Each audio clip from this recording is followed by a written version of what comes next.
आपको सिद्धांत कौमुदी में दो दो हलंत्यम सूत्र दिखाई देते हैं। सभी सूत्र एक बार पढ़े गए, परंतु हलंत्यम सूत्र को दो बार क्यों पढ़ा गया है, इसके पीछे एक बड़ा रहस्य है।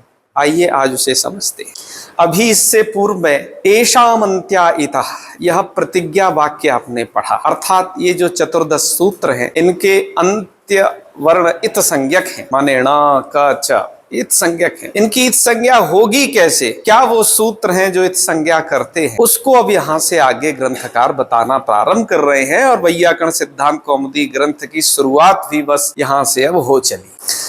इत संज्ञा विधायक सूत्र हलंत्यम है, और भी है, लेकिन यहाँ अयुण में ऋ के जो अंतिम वर्ण है, इधर इत संज्ञा विधायक सूत्र कौन है, हलंत्यम। अतः यहाँ पर हलंत्यम सूत्र को भट्टोजी दीक्षित जी ने सिद्धांत कौमुदी का पहला सूत्र बनाना उचित समझा। पर हलंत्यम सूत्र इत संज्ञा करता है, पर उसे इत संज्ञा के लिए जरूरी यह है कि उसे हल क्या चीज है ये पहले पता चल जाए। ठीक है, हलंत्यम सूत्र कब इत संज्ञा करता है, उपदेश अवस्था में अंतिम हल की इत संज्ञा करता है। ठीक है, अभी शुरुआत से इस चीज को समझना। इत संज्ञा के लिए जरूरी है हल का ज्ञान होना। हलंत्यम सूत्र बिना हल को जाने इत संज्ञा नहीं कर सकता। हल से क्या लिया जाए, एक हल नाम का धातु भी है। हल शब्द से हल धातु का ग्रहण करें अथवा किसी हल प्रातिपदिक का ग्रहण करें, हल जोतने वाला, क्या चीज हल से ली जाए। और एक हल प्रत्याहार भी हो सकता है अथवा इसका ग्रहण करें। इन तीनों में से किसका ग्रहण किया जा सकता है, तो कहते हैं कि न विभक्तौ तुस्मा, यह सूत्र विभक्तिस्थ तवर्ग सकार मकार की संज्ञा का निषेध करता है। हल यदि धातु को पकड़ोगे अथवा प्रातिपदिक को पकड़ोगे तो इस सूत्र का इत संज्ञा व्यर्थ करना व्यर्थ पड़ जाएगा, विभक्तिस्थ तवर्ग सकार मकार। अतः न विभक्तौ तुस्मा एतत् सूत्रारंभ सामर्थ्यात्, हम धातु का अथवा प्रातिपदिक का हल ग्रहण नहीं कर सकते, हलंत्यम के हल से प्रत्याहार ले सकते। तो चलिए, क्योंकि इसे हल पदार्थ को जाने इत संज्ञा नहीं कर सकता है ये सूत्र, तो उस हल पदार्थ के ज्ञान के लिए जो उसका ज्ञान रखता है, प्रत्याहार का जो बताता है, उस सूत्र आदरंतेन संहिता के पास ये सूत्र पहुंचता है। ठीक है, आदरंतेन संहिता सूत्र का अर्थ यह है, क्योंकि कोई भी सूत्र बिना वाक्यार्थ, उस सूत्र के बिना वाक्यार्थ किए आप जो है बिना पद का अर्थ जाने वाक्यार्थ नहीं कर सकते। इसलिए कहा जाता है वाक्यार्थ ज्ञाने पदार्थ ज्ञानम कारणम भवति। तो सबसे पहले इस सूत्र के पदों पर भी विचार कर लेते हैं। अंत्य नेता सहित, अंत्य इत के सहित जो आदि वो अपना तथा मध्यगामी वर्णों का बोधक होता है। अर्थात इस सूत्र को हल हुआ या अल या अच या अक, इनमें से किसी भी प्रत्याहार को बताने के लिए जरूरी यह है कि इसको पहले इत संज्ञा का ज्ञान होए, क्योंकि सूत्र कहता है अंत्य नैता सहित आदि, अंत इत के सहित यदि आदि वर्ण होगा तभी वो मध्यवर्ती वर्णों का क्या होगा, बोधक होगा।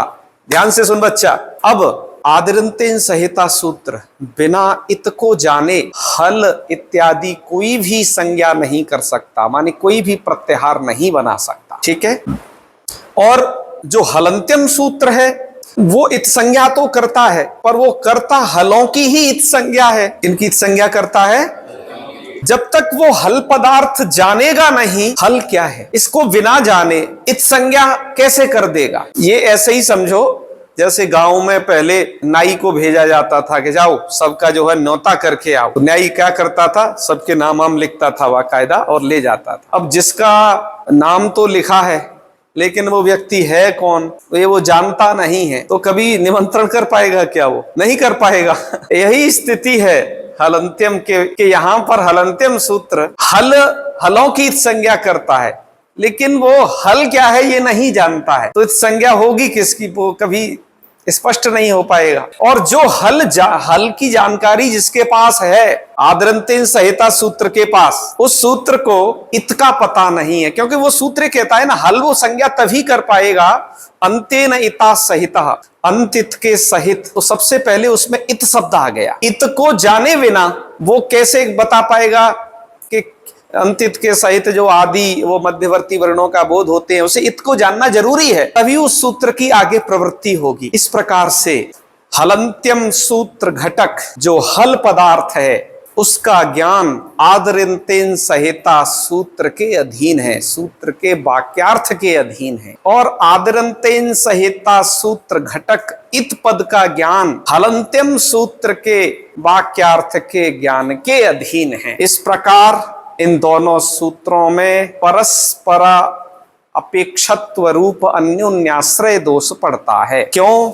ये दोष क्यों है? दोष इसलिए है कि हलंत्यम सूत्र बिना हल को जाने संज्ञा नहीं कर पाएगा। आदरंतेन संहिता सूत्र बिना इत को जाने हल क्या है इनको बता नहीं पाएगा। परस्पर एक दूसरे के अधीन हो गए, अतः इसे कहते हैं अन्योन्याश्रय। अन्य अन्य के आश्रित हो जाना। समझे बच्चा? अन्य अन्य के आश्रित कैसे है? हलंत्यम सूत्र घटक हल पदार्थ ज्ञानम आदरंतेन संहिता सूत्र ज्ञानाधीनम, और आदरंतेन संहिता सूत्र घटक इत पदार्थ ज्ञानम हलंत्यम इति सूत्र ज्ञानाधीनम। कह सकते हो ना बच्चा अब तुम इस बात को? इसलिए अन्योन्याश्रयाणि कार्याणि न प्रकल्प्यन्ते। भाष्यकार कहते हैं इतरेतराश्रयाणि कार्याणि न प्रकल्प्यन्ते। भाष्यकार ने अन्योन्याश्रय को इतरेतराश्रय के नाम से कहा है। इतर इतर के आश्रय, इतर और अन्य शब्द पर्याय है ना, तो भाष्यकार कहते हैं इतर इतर के आश्रित जो कार्य होते हैं, एक माने एक दूसरे के आश्रित कार्य, तो उससे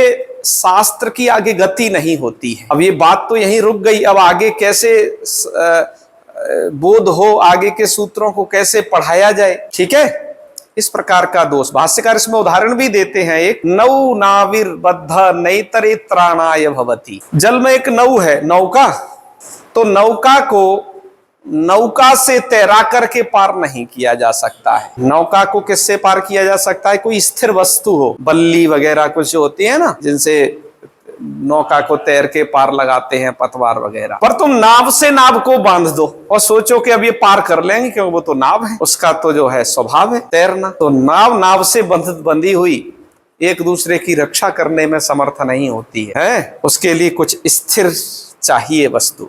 ऐसे ही ये जो सूत्र हैं, ये भी एक दूसरे के वाक्यार्थ बोध की अपेक्षा कर रखते हुए अब वो उनको वाक्यार्थ बोध हो नहीं पा रहा है, तो इसलिए यहाँ पर यह अन्योन्याश्रय होता है। बच्चों, अन्योन्याश्रय दोष भी होता है और कहीं गुण भी होता है। अन्योन्याश्रय बहुत जगह देखा जाता है लोक में भी।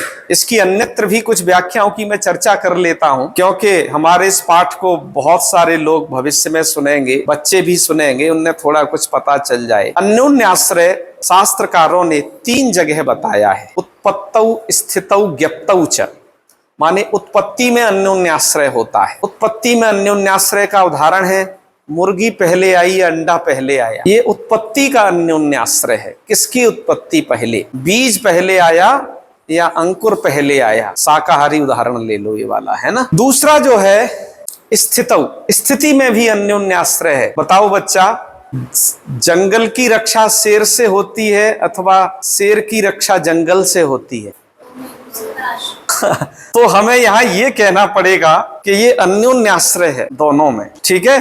तीसरा ज्ञप्तौ, ज्ञप्ति माने ज्ञान में भी अन्योन्याश्रय होता है, जिसका उदाहरण अभी आप सुन ही रहे। तो मुझे फिर से एक बार से कहो और दृढ़ होकर के इस बात को कहो, हलंत्यम सूत्र को कौन से पद के अर्थ का ज्ञान नहीं है? बोलो। हल पद के अर्थ का ज्ञान नहीं है। बिना हल को जाने वो इत संज्ञा। Very good. और जो हल पदार्थ को जानता है आदरंतेन संहिता, उस सूत्र को किसका ज्ञान नहीं है? हाँ, क्योंकि उसमें इत पद आया हुआ है, अंतेनेता सहित, उसे इत पद का ज्ञान। बिना इत को जाने क्या वो हल अच कोई सी भी प्रत्याहार संज्ञा कर सकता है? क्या नहीं कर सकता है। तो अब तो बात अटक गई, इसके लिए क्या किया जाए? हाँ, ये ऐसे दोष वारण संभव हो सकता है, या तो कोई हलंत्यम सूत्र को हल के बारे में बता दे कि हाँ भाई हल ये होता है, तो बात बन जाएगी। अथवा कोई आदरंतेन संहिता सूत्र को इत के बारे में बता दे, तो ये बात कुछ संभल जाएगी। क्या बच्चा, क्या समझे? एक बार फिर कहो इस बात को। यदि हलंत्यम सूत्र को कोई हल के बारे में बता दे तो वो संज्ञा कर लेगा ना, और पता चल जाएगा। अथवा आदरंतेन संहिता सूत्र को कोई इत बता दे क्या चीज है ये इत, अभी वो जानता नहीं है कि संज्ञा ही है अथवा क्या चीज है। जैसे हल को वो जान नहीं रहा था हलंत्यम सूत्र कि वो हल क्या है, वो धातु है, कोई प्रातिपदिक है, क्या चीज है। ठीक है, भट्टो जी दीक्षित जी ने इसमें एक मार्ग अपनाया। उन्होंने आदरंतेन संहिता सूत्र को इत का ज्ञान करवा दिया। क्या करवा दिया बच्चा? आदरंतेन संहिता सूत्र को इत का ज्ञान, तो इससे अन्योन्याश्रय दोष वारित हुआ। पर इत को ज्ञान कराने की पद्धति क्या है भट्टो जी दीक्षित जी की? उन्होंने इस इत पद का जो ज्ञान कराया आदरंतेन संहिता को, उसकी पद्धति यह है कि हलंत्यम सूत्र की आवृत्ति की। इसके लिए उन्होंने, बोलो, हलंत्यम सूत्र का क्या किए? आवृत्ति माने जैसे फिल्मों में आप किसी हीरो के डबल रोल देखते हो, कुछ वैसे ही है ये आवृत्ति की। और आवृत्त एक सूत्र को आदरंतेन संहिता इस सूत्र से पहले पढ़ा और एक तो वो बाद में है ही। और इन दोनों सूत्रों के अर्थ में अंतर है। पहले सूत्र ने क्या काम किया? पहले सूत्र ने आदरंतेन संहिता को ये बता दिया कि इत किसे कहते हैं। समझे बच्चा? इसलिए पहले वाले हलंत्यम सूत्र का अर्थ अलग है, दूसरे वाले का तो जो तुम सुनते हो वही है। पहले वाले का अर्थ क्या है? हल माने ये हल क्या है? ये हल माहेश्वर सूत्र है, चतुर्दश 14 वहां इधर देखे थे ना वो। तो देखो एक टेक्निक अन्योन्याश्रय दोष को दूर करने के लिए, इस सूत्र का अर्थ होता है हल। जो ये माहेश्वर सूत्र है, इस सूत्र में अंत्य इत होता है। अब मैं उत्तर पक्ष को रख रहा हूं, अन्योन्याश्रय दोष का प्रदर्शन मैंने कर दिया। अब इसका वारण कैसे करना है इसे सुन लो थोड़ा सा, फिर इसको आपस में कहना, तब तुम्हें आ पाएगा। पहले दोष उपस्थापन करना, फिर दोष का निस्तारण करना, दोष को हटाना वो समझ लेना। अब हटाना आपको बता रहे हैं। इस पहले सूत्र का अर्थ होता है हल इस चतुर्दश सूत्रे अंत्यम इत स्यात्। हल जो 14वां माहेश्वर सूत्र है उसकी क्या होती है? ठीक है, हलिति सूत्रे, हल इस सूत्र में जो अंत्य वर्ण है माने ला, अंत्यम इत स्यात्। तो हल इस चतुर्दश माहेश्वर सूत्र में अंतिम वर्ण क्या है? ला है। अंतिम वर्ण क्या है? तो इस पहले वाले सूत्र ने इस ला की संज्ञा कर दी। इस ला की क्या कर दी?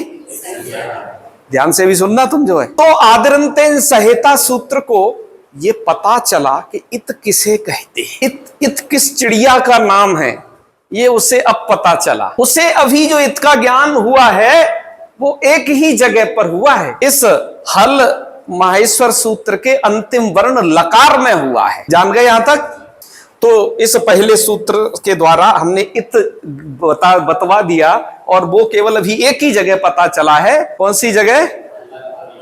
वहां पर। ठीक है, चलो अब इसके अर्थ को घटा के देखते हैं, कुछ बात बनती है कि नहीं। हलंत्यम सूत्र को हल प्रत्याहार बनवाना है, वो इसके पास खड़ा हुआ है, ये वाला दूसरा वाला हलंत्य। तो क्या करेगा?